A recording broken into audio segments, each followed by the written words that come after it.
Welcome back to New Amsterdam Radio, the podcast for thinkers, doers, and creatives. It is I, the mayor, Flobo Boyce, in the mayor's office. And if you know, are a long time listener to the show, you know I've done some silly things like run for office myself and coming in dead last. I'm a failure, but my guest is not. This is the opposite here. I have a very special guest. This is an attorney, speaker, and surveillance expert, Eric C. Williams. How you doing, sir? Hey, I'm doing pretty good. Can't complain just yet. I just love how you just chill with it, man. You know, your voice is so smooth. I'm just like, Oh, man, that's that's like an evening thank you out very much. there. Appreciate Yeah. it. Well, so let's get into it. You are from the city of Detroit, the D. I've never been myself, but I heard a lot of great things. It's coming back. It's being revitalized. What's been your take on that as a native? It's been interesting uh, Yeah. to see. Uh, you see people with. You're seeing signs now that say "Don't Brooklyn my Detroit," because I'm from Brooklyn. I there's. get you. I lived there for 17 years, man. So I definitely feel you. Uh, Yeah. you see, so I mean, it's on the one hand, it's refreshing.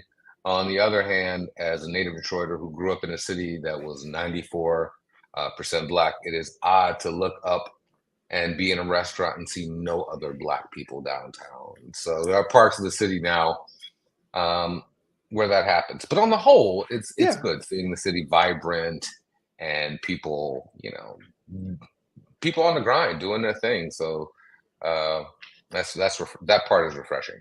I mean, absolutely. Like I'm a ballpark chaser. I try to go to all 30 MLB ballparks, so I gotta make it out to Comerica. That's on Oh there. yeah, But that's here's yeah, one of the better ones in the league. So I'm really looking yeah, forward to my beautiful. Detroit adventure.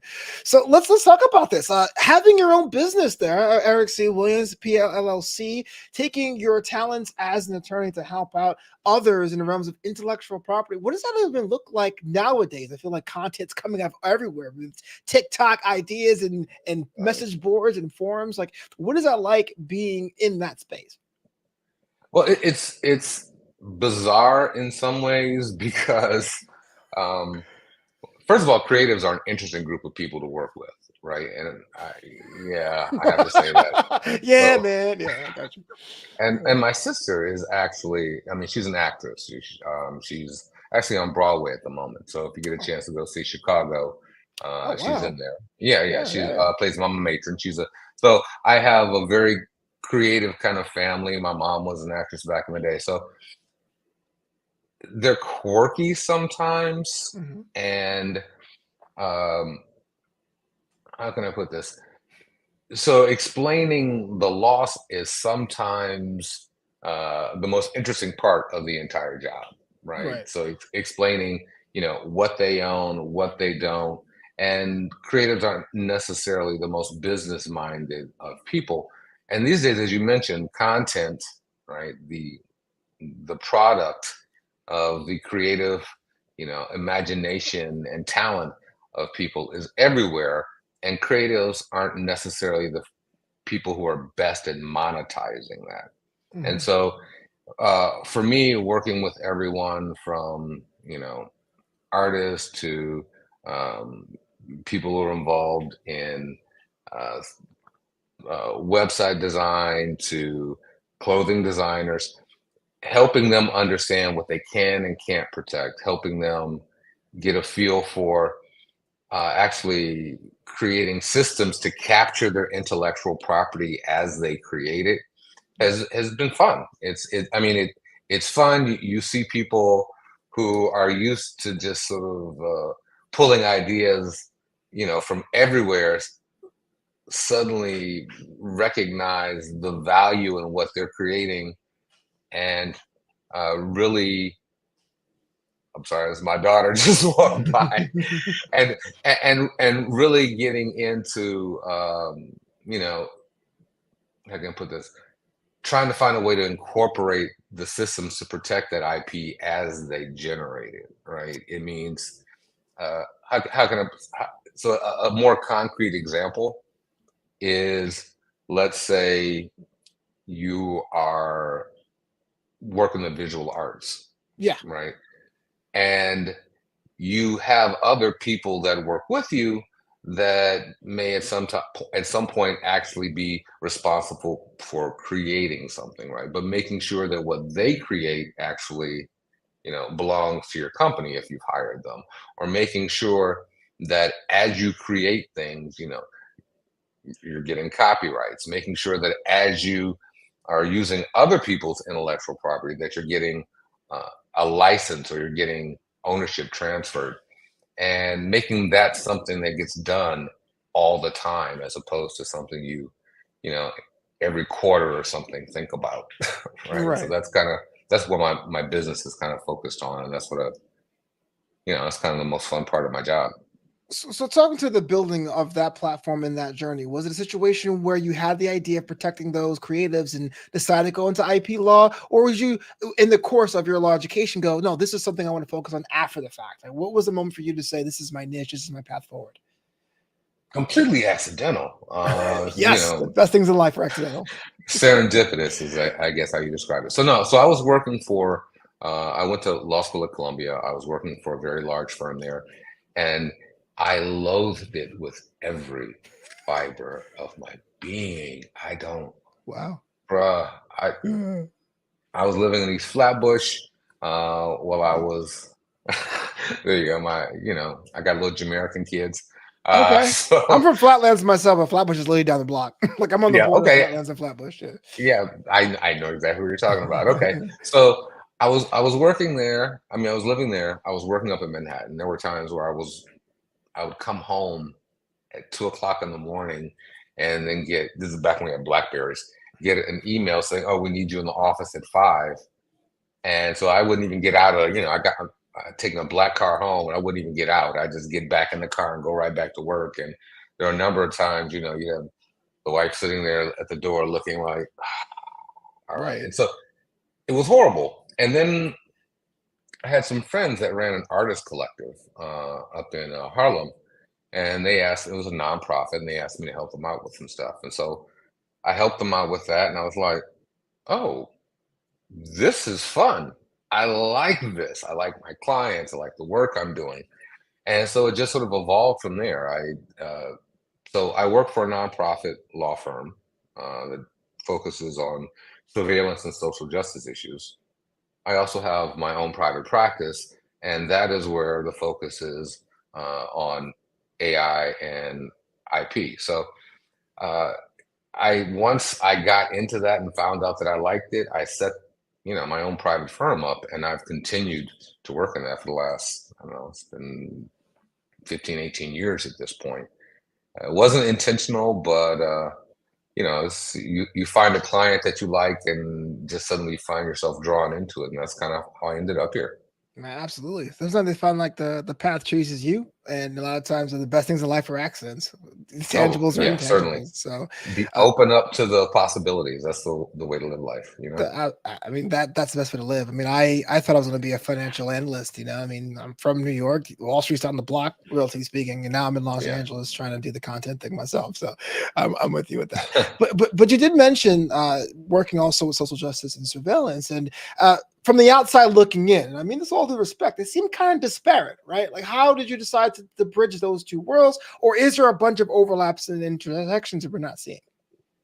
So there is actually kind of a lot of overlap in one sense. Um, right now, the point of overlap is actually artificial intelligence, right? Right. Okay. Um, Sure. so anytime you look at facial recognition technology, which is an integral component of virtually every surveillance system around,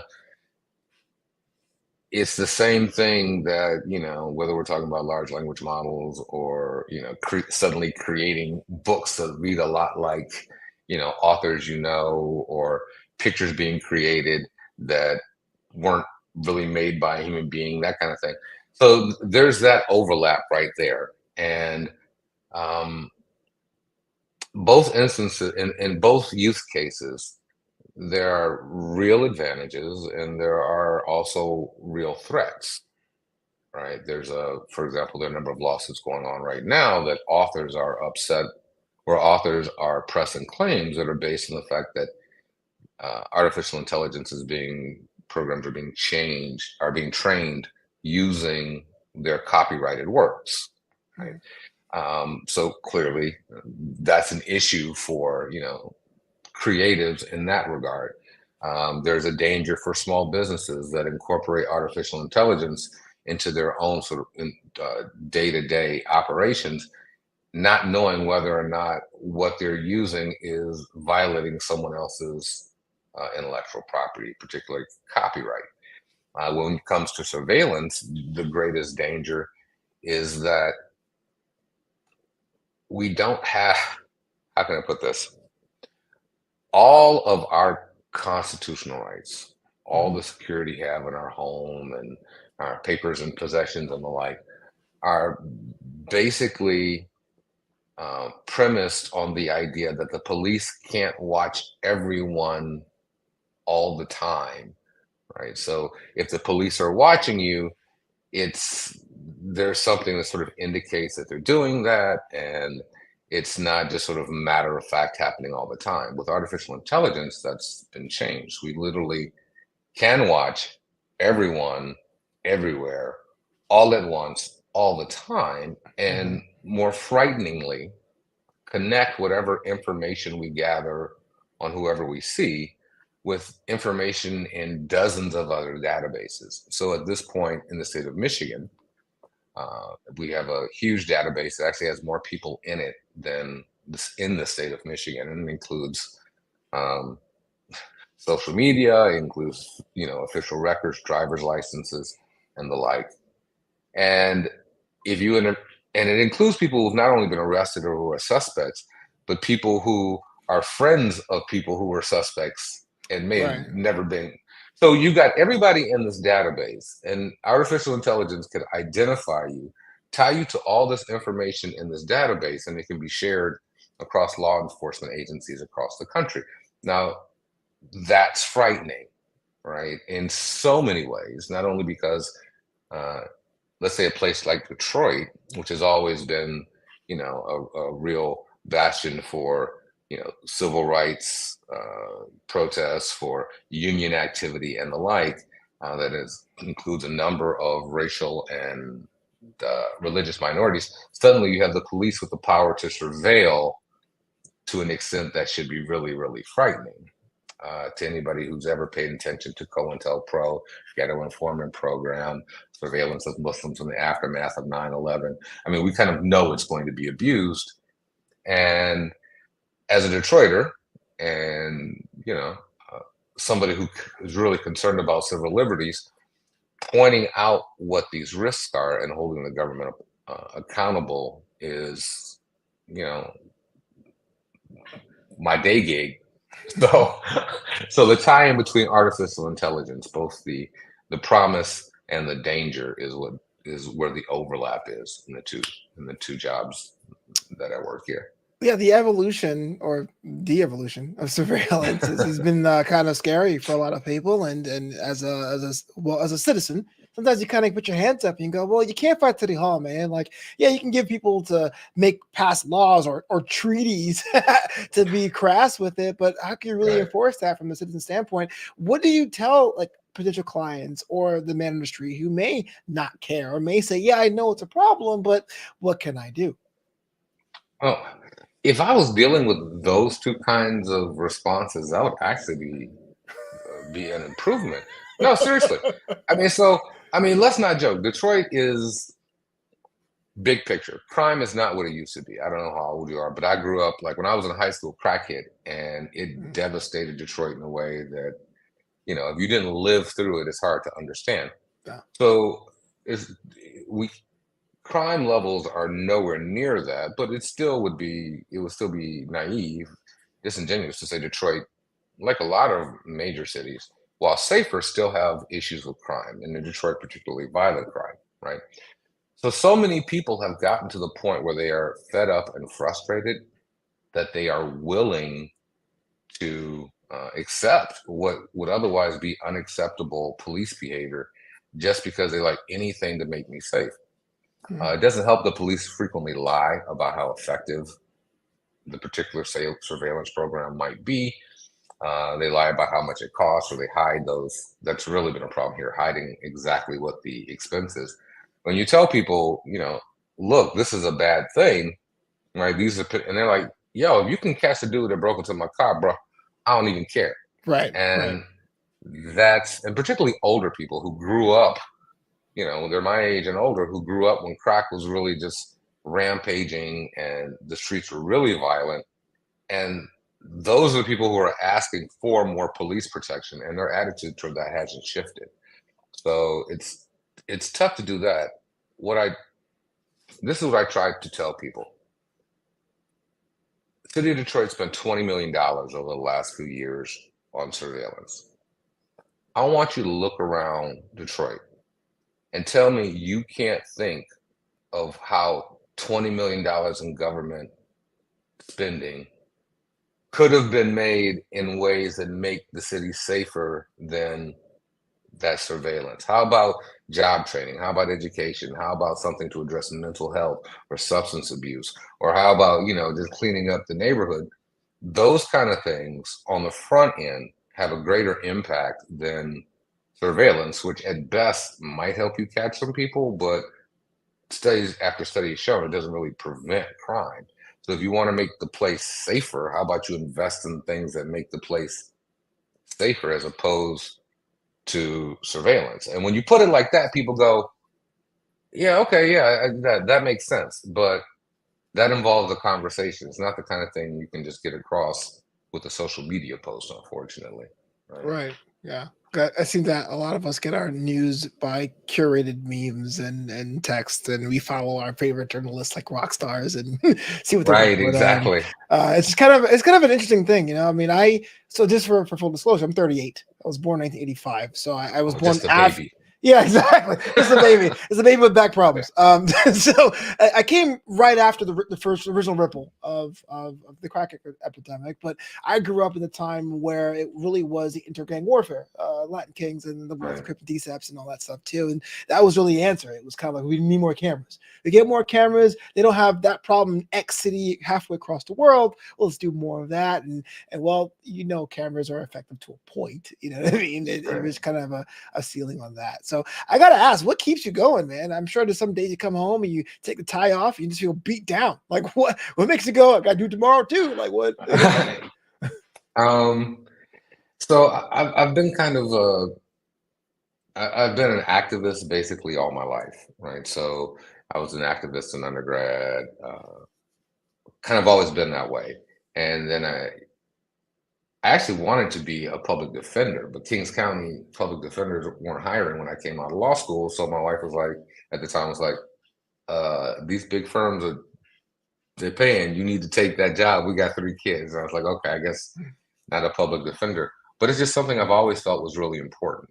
And yeah, I mean, I'm not gonna lie. There are days when you look at it and you go, I'm fighting a losing battle. I mean, I lost a court case recently, even though the judge were appealing, but even the judge basically admitted that the city should have done a better job, that they didn't actually do everything they needed to do in order to expand the surveillance programs. The judge literally was just like, "Hmm, oh well." And that kind Wow. of thing gets really frustrating, right? But if you believe in it, uh, you take a break, you know, in my case, I go and buy some baklava, sit by the river, and drink some black coffee, and just Yeah. so like, okay, all right, we'll get back at it tomorrow. Why do I picture like a smooth jazz song happening when it's you look at the river, just like, man, that was a rough one. No, I respect that. A lot of us we More ask. likely to be Tupac. Got to keep your head up. Yeah, because it's a question we always ask our people who are fighters. Like, how do you refill that cup? Quite literally, your case of coffee. But how do you refill that cup when you do have the challenges and pressures of a job? Because we're all human beings at the end of the day, you know. Right. So I want to shift gears a bit because above all that, you're also I've shifted over to keynote speaking, which is fantastic Mhm. because you're able to share your expertise in multiple disciplines. And I guess the question I have is for a lot of my keynote speaking guests is like, what made you decide to share? Because there's a lot of experts out there that says, buy my book, you know what I mean? Pay me, you know what I mean? But to be Right. able to go out there and share that knowledge with different people who may come from different angles or have different experiences or different questions to ask, what was the appeal going there? So again, kind of serendipitous. I mean, people asked me to come and start speaking on, particularly surveillance, and then later on AI. So it wasn't initially something I was seeking out at all. It was people said, "Hey, we keep seeing you talk about this like on a news clip or reading about it in the paper. We would like for you to come and talk to these folks." And I am not as outgoing as my sister by any stretch of the imagination, nor can I sing, but I do. I do like connecting with people about things I think are important. So it Yeah. just sort of evolved. It evolved from there, and getting someone who maybe didn't see, why something was particularly relevant, become engaged and energized. I'm Yeah. like, okay, that's a lot better than it was before, because it's going to the changes that we need to see aren't going to happen, just grand scale. It's kind of in many instances, it's sort of, each one teach one kind of thing in order to get to our community, just because people, as you said, tend to rely more on, sort of curated memes than, you know, mass appeal media these days. Yeah, it's a tragic. Hopefully, there may be a pendulum swing. I kind of hope for that. There's kind of like a thing. I mean, if you look at the trends of like how yellow journalism was 100 years ago, and we kind of went back to more of the hard reporting, but maybe wishful thinking. Maybe I am the old man. No, that's a good point. I like that. Everything is cyclical. So, Yeah. that we all kind of rely on that, right? To keep us going. Like, this is going to get better. Yeah, and can I ask you a side question? I know this is out of left field, but you're also an Sure. affordable housing advocate, which I appreciate Right. because I live here in Los Angeles and I'm in an apartment that I don't really like that much, but it's rent controlled, so I ain't leaving. You can't make Yeah. me move. And there was a big push for affordable housing because I'm sure the local homeless problem has become a national problem. Los Angeles is used for a lot of examples for home. A lot of cities in California are. They are building apartment complexes all over Los Angeles in the guise of affordable housing. And I'm looking at this. I'm not even a construction person going wood frame on 5 floors. It's not really the most sturdy building materials. Who is this affordable housing for? I feel like when they're built, it just say luxury homes, high ceilings. We have a gym inside. Can people really afford things at market rate? And what is truly affordable? Maybe you can help me out with that. Yeah. So affordable is sort of a funny word, right? So from the government's perspective, housing is affordable if you can get that housing spending no more than 30% of your income, right, on housing, which includes rent and utilities, right? Um, so, and they do it by area median income. So they look at your area and then say, if you made the median income here, which is half people make more, half the people makes less, right? Could you afford this housing spending no more than 30% of your income? If so, then that housing is affordable. And then they go, if you made 80%, could you afford it? And then they say it's affordable housing at 80% AMI and the like, right? So that's how they classify affordable housing. But the problem that happens in most major like metropolitan areas is the suburbs are frequently more affluent than the city, which means that the median and the area that they do isn't a city, it's a larger region than that. So when they talk about affordable, they're saying it's affordable for the median in the whole area, but the actual median in the city may be far less. So, for example, the area median income for the area Detroit is in is something like, I don't know, like 60 something thousand dollars. The actual median income for Detroit proper is $28,000. Hmm. So, if you make affordable housing for people who make 80% AMI, right? That's actually above market rate in the city of Detroit, which means money that is supposed to be subsidizing affordable housing is in fact subsidized. Federal money is in fact subsidizing market rate housing. The truth is, we don't have enough affordable housing anywhere, and when we do have it, it tends to be one or two bedrooms. When many times what you need are larger units for families of four, five, or six, right? So we just don't devote enough money to it in Detroit. We're trying to go to, we're trying to develop community land trusts, which are a different model for Sure, sure. affordable housing. Uh, but yeah, man, it comes down to the same thing as almost every social ill you can think of. The people in power will say, we don't have the money. And what they really mean is, we don't have the money for you. Because if there is an international crisis, whether it be in Ukraine or Israel, we suddenly can find billions of dollars, but we can't find enough money to house people, provide mental health services, to improve education. So you're right. It's not being built for the people who live there, which is basically the definition of gentrification, right? Right. Development being for the people who don't currently live in the area being developed, right? Sure, sure. Um, and I don't, it's a matter of priorities, and it requires people to be engaged if we're ever going to change it. But unfortunately, it requires being engaged at the federal level, because that's where most of the money for affordable housing comes from. I guess I say this as a well, my family still lives in New York. I was an ex New Yorker, ex Brooklynite. I kind of miss the community aspect, right? You had the apartments over the butcher shop and the laundromat and Right, the art galleries, and you have that interaction. It does feel like now with planned communities, which I'm not saying they're bad over. I'm just saying with the rise of them and these complexes, I just feel like everyone kind of shows up, they sleep, and they kind of scatter, and there's not really much of a vibe in a town so much as being like, oh, it's clean or it's not, right? It isn't like, oh, this is an right. art district, this is a Dutch history zone. It's kind of like, it's clean, it's good, it's not, it's bad, you know? Oh, so you've noticed. Yeah. Uh, Man, Well, maybe I'm just organic on the growth cloud. isn't. Listen, organic growth for communities is really not something that it seems like it doesn't really happen anymore, just because development is so. I mean, there's so much that goes into it, right? I mean, one of the big problems we have with affordable housing is zoning laws that prevent, you know, certain types of housing, the kind of housing that would have, poor people in it, from being built in certain areas.